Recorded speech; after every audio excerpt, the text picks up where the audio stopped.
واللہ لا یہدی القوم الفاسقین۔ صدق اللہ العظیم۔ خواتین و حضرات، الحمدللہ، پہلی بات یہی ہے کہ ہم سب، بڑے بھی، چھوٹے بھی، بہنیں بھی، بیٹیاں بھی، بچے بھی، ہم سب اللہ کی پاکی کے ساتھ اور اس کی حمد و ثنا کے ساتھ اور اس گواہی کے ساتھ کہ اس کے سوا کوئی معبود نہیں ہے،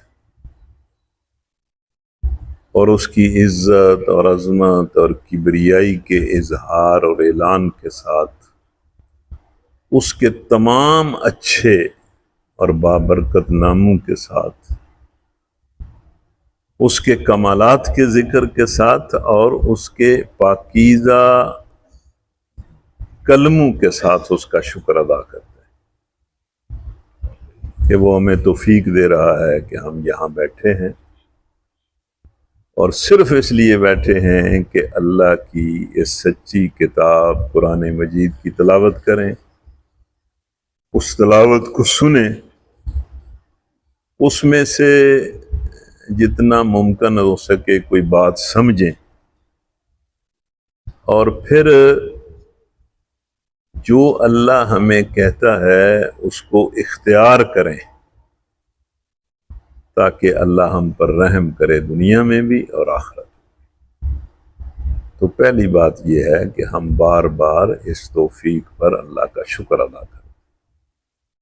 الحمدللہ، الحمدللہ۔ پتہ نہیں آپ کو اس کا احساس ہے یا نہیں ہے، میں ہر دفعہ یہاں سے بات شروع کرتا ہوں کہ ہم جتنا جہاں کہیں بیٹھتے رہتے ہیں، باتیں کرتے رہتے ہیں، باتیں سنتے رہتے ہیں، ان سب بیٹھکوں سے اور ان سب باتوں سے یہ بیٹھک اچھی ہے اور اس کی باتیں اچھی۔ اس لیے میں کہتا ہوں کہ یہ اگر آپ کا دھیان ادھر ہے تو پہلی بات یہی ہے کہ ہم گناہگار لوگ ہیں، کمزور لوگ ہیں، تو اللہ ہمیں توفیق دیتا ہے تو ہم اس پر اللہ کا شکر ادا کریں۔ آواز تو جانی نہیں نا بیبیاں تو پاویں تسی 10 سپیکر لا لو، ہاں انہاں جو آپس وچ گلاں کرنیاں نے تے انہاں نے کیوں سننا ہے؟ جے وہ آپس وچ گلاں نہ کرن تے پھر تے آواز تے کدے دور بھی جاندی ہوے، جڑا بندہ آپس وچ بولدا رہے انہوں تے نہیں سمجھ آؤں۔ لہذا پہلی بات یہ ہے کہ ہم سب اللہ کا شکر ادا کرتے ہیں۔ دوسری بات یہ ہے کہ ہم بڑے ادب سے، بڑے احترام سے،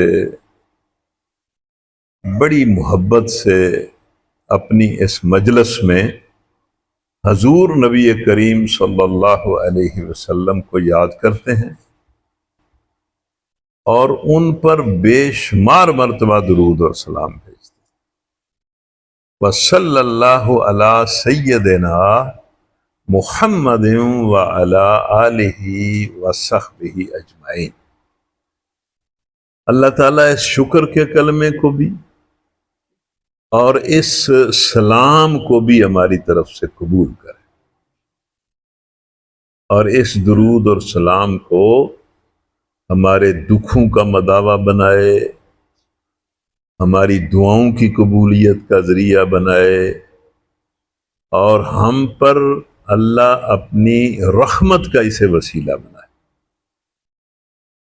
اس کے بعد چونکہ یہ میں ہر دفعہ آپ سے کہتا ہوں کہ کسی کو اس کی سمجھ آئے یا نہ آئے، کسی کو اس کی قدر ہو یا نہ ہو، یہ بہت ہی اچھی اور بابرکت مجلس ہے، یہ اللہ کو بڑی پسند ہے۔ نبی صلی اللہ علیہ وسلم نے اس مجلس کی بار بار تعریف اور تحسین کی ہے جس میں قرآن پڑھا جاتا ہے، سمجھا جاتا ہے، سنا جاتا ہے۔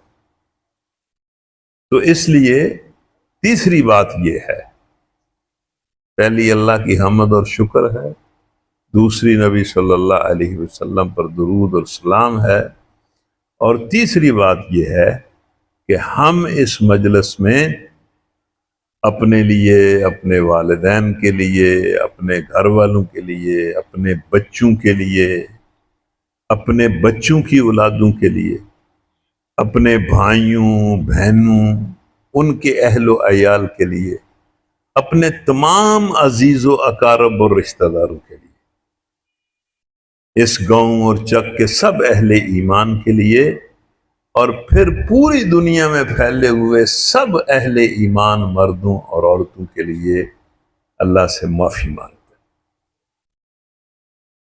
اور اس سے رحم کی دعا کرتے ہیں کہ اللہ ہمیں معاف کرے اور ہم پر رحم کرے۔ میں یہ دعا بھی ہر دفعہ کرتا ہوں، آپ کو پتہ نہیں یاد رہتی ہے یا نہیں، کہ آپ جتنے لوگ بیٹھے ہیں، جتنے بچے بڑے، خواتین، بہنیں، بیٹیاں، بچیاں، میرے سمیت میں یہ دعا کرتا ہوں کہ جس کے دل اور جس کی زبان پر جو جائز دعا ہے، اللہ اس کی دعا کو قبول کرے۔ وہ آج مجھے طارق صاحب ٹیلی فون پر کہہ رہے تھے کہ لمبی دعا کیا کرے، میں انہیں کہہ رہا تھا کہ میں تو بات ہی دعا سے شروع کرتا ہوں، اور دعا بھی ایسی کرتا ہوں جس میں کوئی کمی رہ نہیں جاتی۔ اب ایک دعا تو یہ ہے کہ یا اللہ ہمیں معاف کر دے، ہم پر رحم کر دے، ہم پر فضل کر دے، ساری بات اس میں آ جاتی ہے۔ اور آپ کی تسلی کے لیے اور اپنی تسلی کے لیے میں یہ دعا کرتا ہوں کہ یا اللہ یہ جتنے لوگ ہیں جس کے دل میں، جس کی زبان پر جو جائز دعا ہے، اس کی دعا کو قبول کر۔ اب کون سی دعا رہ گئی؟ وہ مجھے ٹیلی فون کر کہہ رہے تھے کہ بھئی لمبی دعا کیا کرو۔ مطلب یہ کہ بات کو سمجھنا چاہیے نا، خام ہاں تو ایک بات نہیں کر دینی چاہیے۔ ہم تو بات ہی دعا سے شروع کرتے ہیں اور آخر میں بھی اسی طرح دعا کرتے ہیں۔ اس کے بعد آج کا سبق ہے، یہ بھی میں آپ کو ہر دفعہ کہتا ہوں، یہ جو لوگ اس کا انتظام کرتے ہیں، آپ جو لوگ اس میں آتے ہیں، آپ کا بڑا شکریہ ہے۔ آپ کا شکریہ مطلب اور آپ کی مہربانی ہے، آپ اپنے اوپر ہی مہربانی کرتے ہیں۔ ظاہر ہے قرآن کو سننا کو کسی پر احسان تو نہیں ہے، یہ تو بندے کا اپنا فائدہ ہے۔ تو میں یہ بھی بات آپ سے ہر دفعہ کہتا ہوں کہ آپ آتے ہیں، آگے یہاں بیٹھتے ہیں، تو جتنی دیر یہاں قرآن کا درس ہوتا ہے پوری توجہ سے بات کو سنا کر۔ بندہ قرآن کی مجلس میں بیٹھا ہو اور خیال اس کا کہیں اور ہو، یہ ویسے بھی بے ادبی کی بات ہے۔ یا بندہ قرآن کی مجلس میں بیٹھا ہو اور موبائل سے کھیل رہا ہو، تو بڑی توجہ سے بات کو سنا کرے۔ اور خواتین کے لیے تو واقعی خاموشی اختیار کرنا بڑا مشکل ہوتا ہے، اسی لیے ہم تو خواتین کو اس طرح کے پروگراموں میں کہتے ہیں کہ آپ ہماری بہنیں اور بیٹیاں ہیں، آپ کو اس طرح کے پروگراموں میں آنے کا دوہرا اجر ملتا ہے، دوہرا، ایک قرآن سننے کا، دوسرا چپ رہنے کا۔ مطلب ظاہر ہے خواتین کے لیے چپ رہنا کوئی آسان بات ہے۔ وہ کسی بندے نے لطیفہ کہا تھا کہ بھئی آپ روزانہ سیر کے لیے جاتے ہیں، راستے میں ایک چھوٹی سی پہاڑی آتی ہے، آپ ایک دن جاتے ہیں تو وہ پہاڑی ہی نہیں ہے، وہ غائب ہو گئی ہے۔ آپ اگر کسی کو بتاتے ہیں یار میں روزانہ وہاں سیر کے لیے جاتا ہوں، ایک چھوٹی سی پہاڑی کے قریب سے گزرتا تھا، آج وہاں پہاڑی ہی نہیں ہے، تو اس کی بات پر یقین کر لیں، اس لیے کہ ہو سکتا ہے پہاڑی اڑ گئی ہو، لیکن اس بندے کی بات پر یقین نہ کریں جو یہ کہے کہ وہاں 3 خواتین بیٹھی تھیں اور چپ کر کے بیٹھی تھی۔ مطلب یہ کہ یہ ایک نیچرل بات ہے۔ اس لیے یہ جو ہمارے سپیکر کا مسئلہ ہے، یہ بھی اسی وجہ سے ہے. لیکن دوسری طرف یہ بھی بات ہے کہ میں یہ جو 17 چک کی ہماری بیٹیاں بہنیں ہیں، اللہ ان پر اپنی رحمت کرے، میں ان کو یہ بھی بتاتا ہوں کہ قرآن ایک ایسی چیز ہے کہ ہمارے ان پروگراموں میں نے دیکھا ہے کہ 20,000 خواتین بیٹھی ہوتی ہیں، 20,000 اور بالکل خاموشی سے بیٹھی ہوتی ہیں، بالکل خاموشی سے. کیوں؟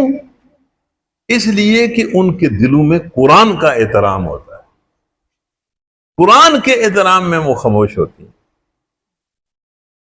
تو اس لیے میں آپ سے عرض کرتا ہوں کہ یہ جو ہمارا تھوڑا سا ظاہر ہے 1 مہینے کے بعد 1 گھنٹے کا پروگرام، یہ کیا کوئی بڑی بات ہے؟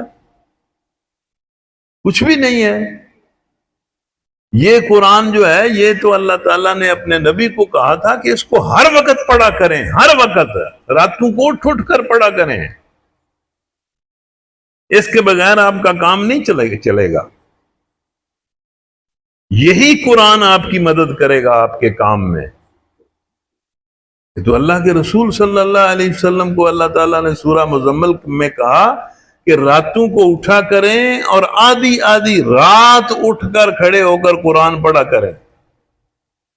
یہ آپ کام کریں گے تو پھر وہ ذمہ داری جو ہم نے آپ پر ڈالی ہے اس کو پورا کر سکیں گے.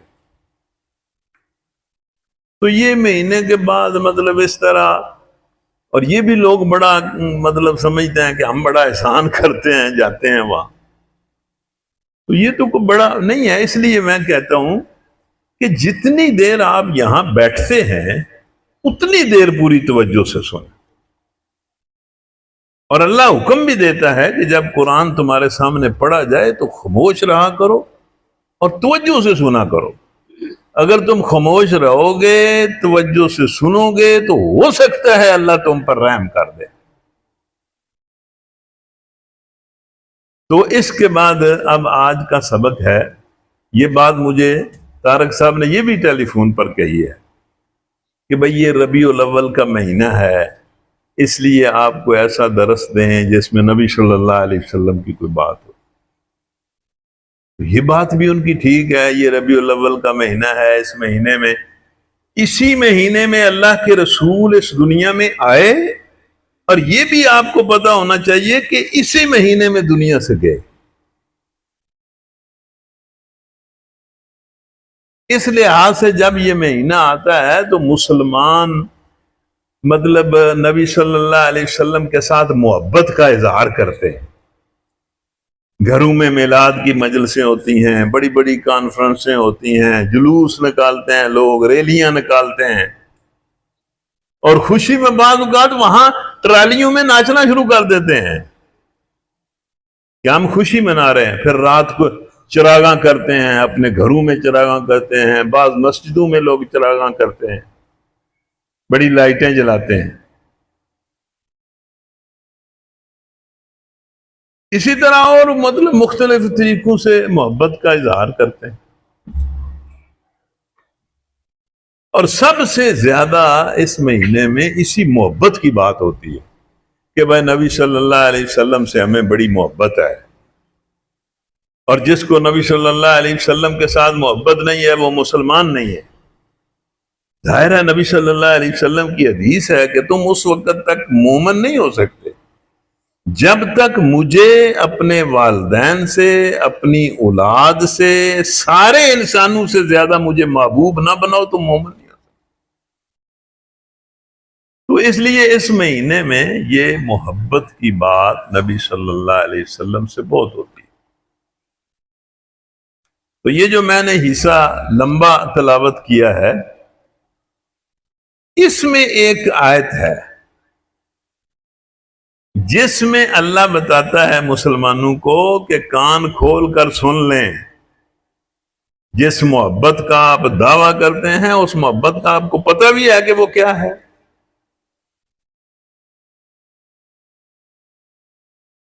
اور نبی صلی اللہ علیہ وسلم سے کس طرح محبت ہونی چاہیے، کتنی محبت ہونی چاہیے. اور پھر اس کی دلیل کیا ہے؟ ایک بندہ کہتا ہے کہ مجھے محبت ہے اللہ کے رسول سے، تو پھر کیا دلیل ہے؟ زبان اس کی دلیل ہے؟ زبان تو دلیل نہیں ہوتی۔